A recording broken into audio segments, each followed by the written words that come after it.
Hi friends, இந்த வண்டி பார்த்தீங்கன்னா ஃப்ரெண்ட் 2 ஷாக்கப்சர் சுத்தமாக போச்சுங்க. ஃப்ரெண்ட் 2 ஷாக்கப்சர் மாற்றணுங்க, ஸ்டெட்டி கிட்டு மாற்றணுங்க. வாங்க மாற்றிடுவோம். டயரை 2 கழட்டி விட்றோங்க.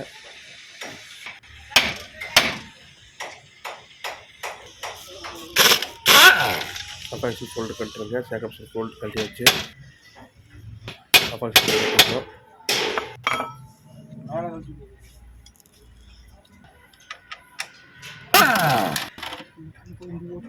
மேலே மவுண்டிங் போல்ட் 3 போல்ட்டு கழட்டி வச்சுங்க. ஷாக்கப்சர் எடுத்துக்கிறோம். ஃப்ரெண்ட்ஸ், இப்போ வந்து பார்த்தீங்கன்னா லிங்க் பிடிச்சிட்டு லிங்க் ரிமூவ் பண்ணியாச்சுங்க. அவ்வளோதாங்க ஃப்ரெண்ட்ஸ். இதாங்க ஸ்டெட் அசம்பிள். இது காயில் ஸ்ப்ரிங்க 2 யூஸ்லாம் வச்சு கழட்டு போகிறேங்க.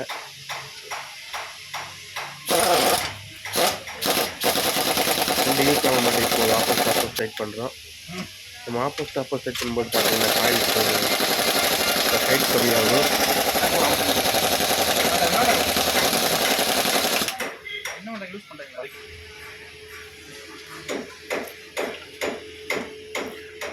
மவுண்ட் நட் லூஸ் பண்ணுறேன்.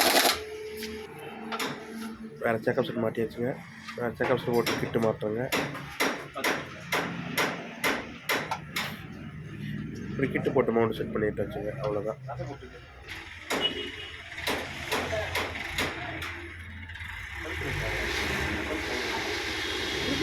ஃப்ரெண்ட்ஸ், இப்போ ஸ்டெட் பண்ண கிட்ட வண்டியில் மாட்டி ட்ரெயில் பார்த்துடலாங்க. இது ஷேக்கப்ஸை கம்ப்ளைண்ட் ஆச்சுன்னா டயர் தேவைங்க. வண்டியோட பர்ஃபார்மன்ஸ் நல்லா தான் இருக்காதுங்க. பர்ஃபார்மன்ஸ் நல்லா தான் இருக்காது.